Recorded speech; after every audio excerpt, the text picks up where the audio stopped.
My fiancée asked to open our relationship after 5 years together. I found messages with a guy from Miami she met on her girls' trip. I kicked her out, and what happened next, she never saw coming.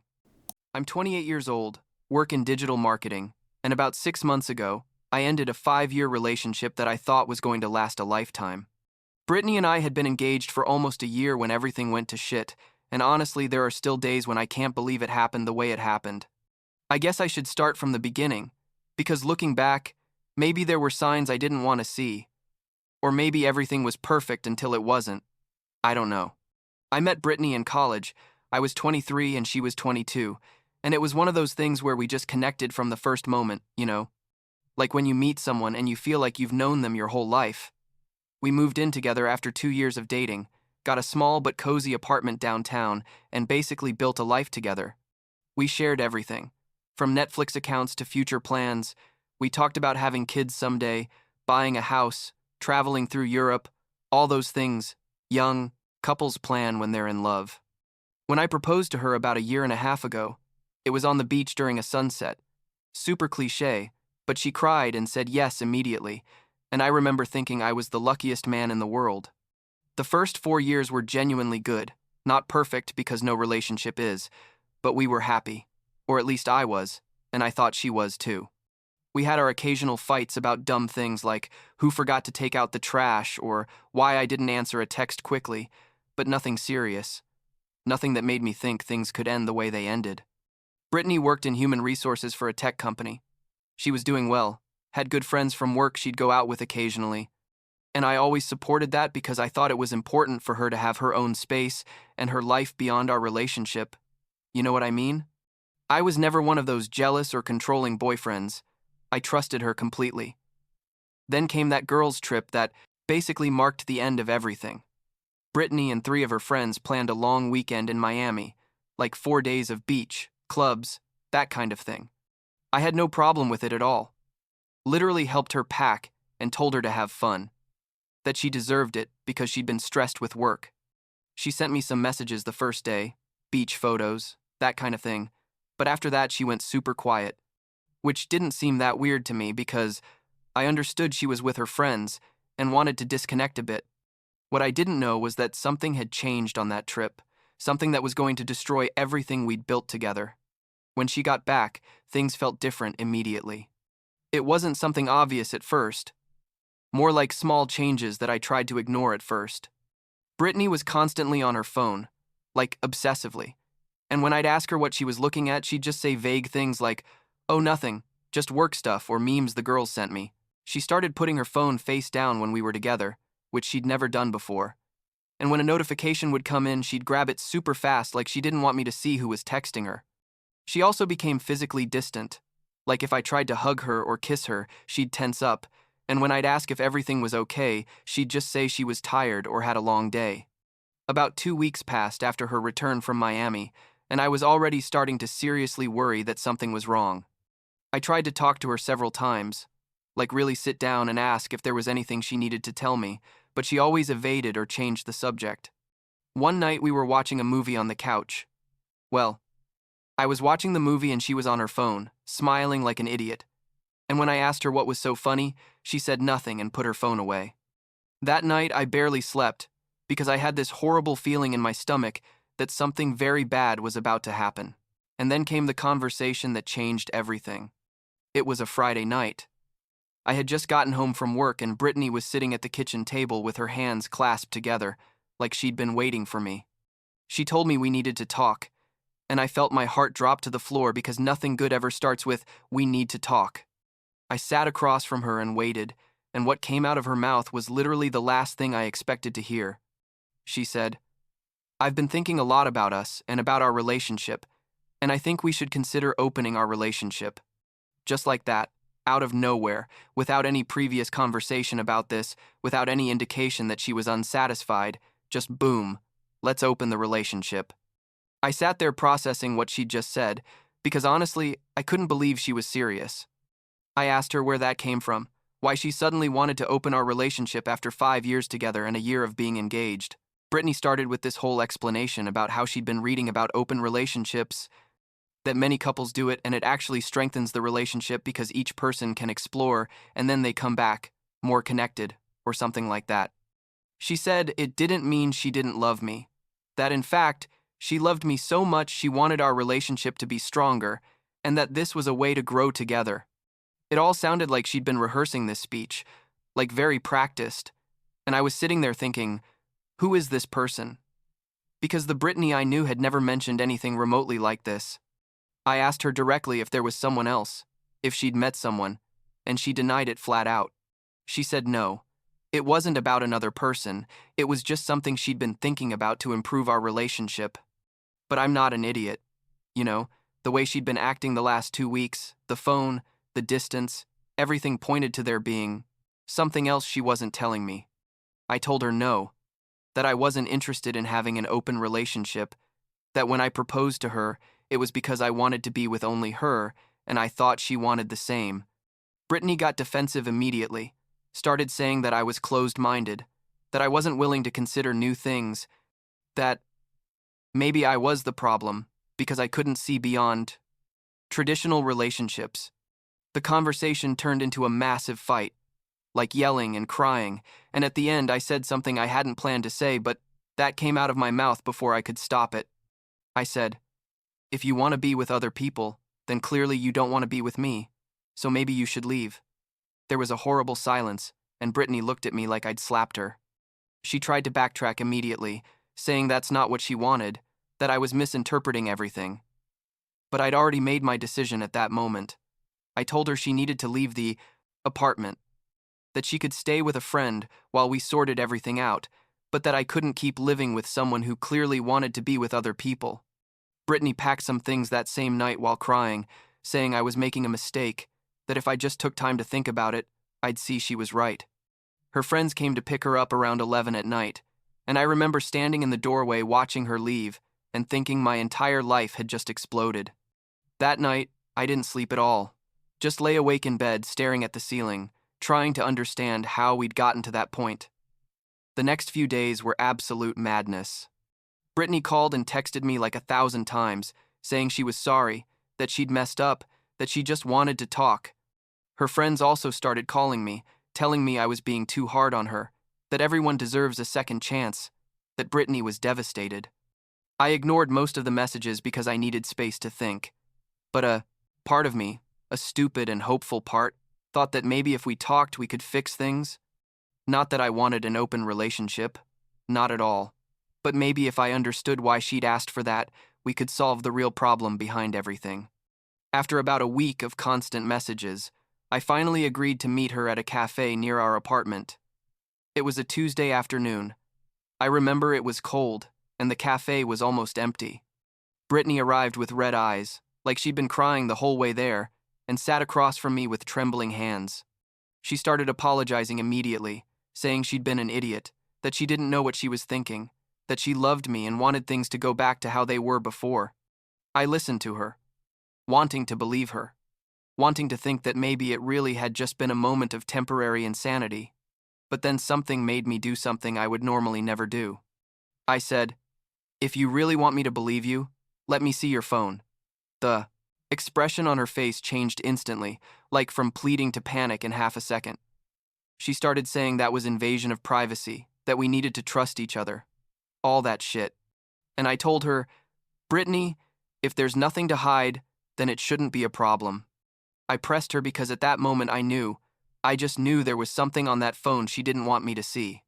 Finally, after like 5 minutes of back and forth, she handed me her unlocked phone. But the way she did it, like with trembling hands and without making eye contact, told me everything I needed to know. I opened her messages and didn't have to look far. There was a conversation with a guy named Noah. And when I say conversation, I mean days and days of messages. Starting from when she was in Miami. They weren't just friendly messages, they were blatant flirting, him telling her she was beautiful, her sending him pictures of herself in a bikini, him saying he couldn't wait to see her again, her saying I was boring and that Noah made her feel alive. I felt like I'd been kicked in the stomach. I handed the phone back to her and asked her who Noah was, though I think I already knew the answer. Brittany started crying and saying she met him in Miami, that they'd been talking but it wasn't anything serious, that he was just someone she'd connected with, but nothing physical had ever happened. As if that made it better, you know what I mean? As if the fact that they hadn't slept together made the betrayal less real. I asked her if that's why she'd asked for the open relationship, so she could be with him without feeling guilty. And she couldn't even deny it to my face. She just said it was a mistake, that she'd been confused, that Noah didn't mean anything compared to me. Brittany tried to grab my hand, saying no, that we could go to couples therapy, that we could fix this, but I'd already seen enough. I walked out of the cafe and walked all the way back to the apartment, feeling like my whole body was on autopilot. When I got there, I sat on the couch and just stayed there, not even crying, just in total shock that the person I was going to marry had betrayed me in that way. That night, I blocked Brittany everywhere. Phone, social media, email, everything. I didn't want to hear more excuses. I didn't want more emotional manipulation. Some of our mutual friends sent me messages asking what had happened, but I didn't have the energy to explain the whole situation to them. So, I just told them things didn't work out, and I'd rather not talk about it. But what I didn't expect was how quickly Brittany was going to move on with Noah. Like a week after our meeting at the cafe, I started seeing posts on Instagram, because even though I'd blocked her, I hadn't blocked all our mutual friends who followed her. Brittany was officially dating Noah, posting pictures of them together, leaving cutesy comments on his posts, basically making this whole public display of her new relationship. And I was there thinking, seriously? Not even a month has passed since we broke up and she's already advertising her new relationship? Some friends sent me screenshots because they thought I should know. And honestly, every picture was like a punch in the stomach. But then, and this was almost poetic, like a week after they started posting their pictures together, everything went very quiet on Brittany's social media. A mutual friend who was clearly on the side of drama told me that Noah had completely ghosted her. Like the guy literally stopped responding to her messages, blocked her everywhere, and disappeared. Apparently, Noah just wanted a vacation fling, and when Brittany started getting serious and wanting to make the relationship official, he ran away. And I'm not going to lie, a part of me felt a small, petty satisfaction knowing that the guy she'd destroyed our relationship for turned out to be a complete asshole who didn't even really want her. After Noah ghosted her, Brittany tried to contact me again.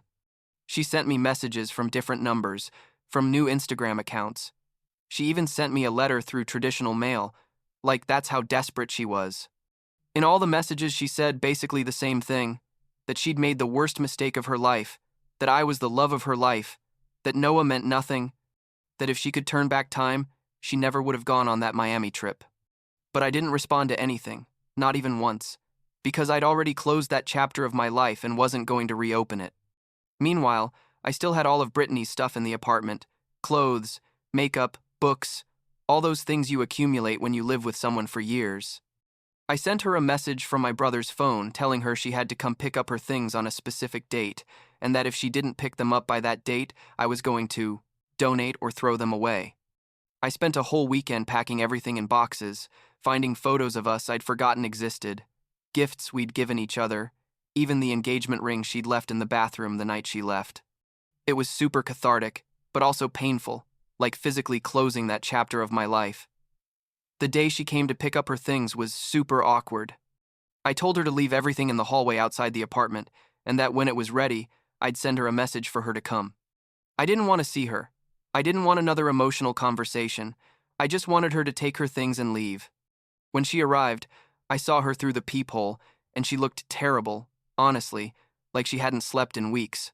She knocked on the door and said my name, asking if we could talk for just 5 minutes, but I didn't respond. After about 10 minutes of waiting, she finally started taking the boxes to her car, and when she finished, I heard her cry on the other side of the door for a moment before leaving. After that, I started the process of really moving forward with my life. I canceled all the shared accounts we had, Netflix, Spotify, the gym account. I changed the passwords to everything, not because I thought she was going to do something bad, but because I needed that complete separation. I also had to cut ties with some mutual friends who decided to stay close to Brittany, which was difficult because some of those friends I considered my friends too, but they started pressuring me to give Brittany another chance, saying everyone makes mistakes, and I just couldn't be around people who justified what she'd done. What really bothered me was when I started hearing from other friends that Brittany was telling her version of the story, painting herself as the victim. According to her, I'd kicked her out of the apartment for no reason, that I'd been inflexible and cruel, that I hadn't wanted to listen to her or give her a chance to explain herself. Some friends who didn't know the whole story started treating me differently, like I was the bad guy in the movie. I had to tell the complete story to some of them, show them the messages between her and Noah, explain the whole open relationship situation, and when they saw the evidence, most of them completely changed their tune. But there were some who still defended her, saying everyone has the right to explore their feelings or some shit like that, and those friends, I just cut out of my life too. The first 3 months after the breakup were probably the hardest of my life. There were days when I'd wake up, and for a second, forget we weren't together anymore, and then everything would hit me again, and I'd have to force myself to get out of bed. The apartment felt empty and silent in a horrible way, like all the spaces we used to share now just reminded me of what I'd lost. I tried to keep myself busy with work, started going to the gym more often, reconnected with some friends I'd neglected during the relationship, but there were nights when I'd just sit on the couch with a beer, thinking about how things had gone so wrong. But also, and this is weird to admit, there were days when I felt a kind of relief, like I'd taken a weight off my shoulders that I didn't even know I was carrying. The relationship had been good, or so I thought, but looking back, I realized that maybe it wasn't as perfect as I wanted to believe. Maybe there were signs that Brittany wasn't as happy as she said she was, or maybe I wasn't paying enough attention. I don't know. I'm still trying to process everything. Over time, the drama eventually calmed down. People stopped talking about it. Brittany stopped trying to contact me, and I was able to start rebuilding my life without her shadow over everything. I met new people, made new friends, and slowly the apartment stopped feeling like a mausoleum of my failed relationship and started feeling like my space again. I redesigned some things, bought new furniture, basically tried to make the place feel different so it wouldn't constantly remind me of her. Now, 6 months later, I can say I'm in a much better place. I'm not going to lie and say I'm completely fine, because there are still hard days, but most of the time I feel good about the decision I made. I learned a lot about myself in this process, about what I tolerate and what I don't, about the value of honesty in a relationship, about how sometimes the people we think we know can surprise us in the worst ways. I also learned that I can't control what other people do or feel. I can only control how I react to it. Do I regret ending the relationship? No, not for a second. Does it still hurt what happened? Sometimes, yes. But I know I made the right decision for me, and that's what matters in the end. Brittany made her choice when she met Noah and decided to pursue that, instead of being honest with me about what she was feeling, and I made my choice when I decided I deserved to be with someone who really wanted to be only with me. I don't know what happened to her after Noah ghosted her. Honestly, I don't care. I hope she learned something from this whole situation, but it's not my problem anymore. The last time I heard anything about her was about 2 months ago, when I got a message from a friend saying Brittany had asked about me, wanting to know how I was, if I was seeing anyone, that kind of thing. I told my friend to please not share any information about me with her, that chapter was closed and I wanted to keep it that way. And it's true. Like that chapter of my life is finished, filed away, stored somewhere in my mind, where I can access it if I need to remember the lessons I learned, but not a place where I live day to day. Now I'm focused on myself, on my career, on my friendships, on rebuilding the life I want to have without the shadow of that betrayal over everything. Am I going to trust someone again, the same way I trusted Brittany? Honestly, I don't know. That's something I'm working on. But I know that when I'm ready to have another relationship, it's going to be with someone who values honesty and communication as much as I do. Someone who, if they have doubts or feelings for someone else, has the guts to talk to me about it instead of asking for an open relationship as a cover for what they really want to do. At the end of the day, I think everything happens for a reason. And although this experience was absolute shit, it taught me a lot about what I want and what I don't want in a partner. It taught me that love isn't enough if there's no respect and honesty. It taught me that sometimes people change, or maybe they always were a certain way, and we just saw what we wanted to see. And it taught me that I have the strength to walk away from something that no longer serves me, even when it's difficult, even when it hurts, even when part of me wanted to stay and fight for something that was clearly already broken. So yeah, here I am, 28 years old, single again after 5 years, living alone in an apartment I used to share with someone I thought would be my wife. Is this where I thought I'd be at this point in my life? Not at all. But I'm okay with that. Or at least I'm learning to be okay with that. And I guess that's all I can ask for right now.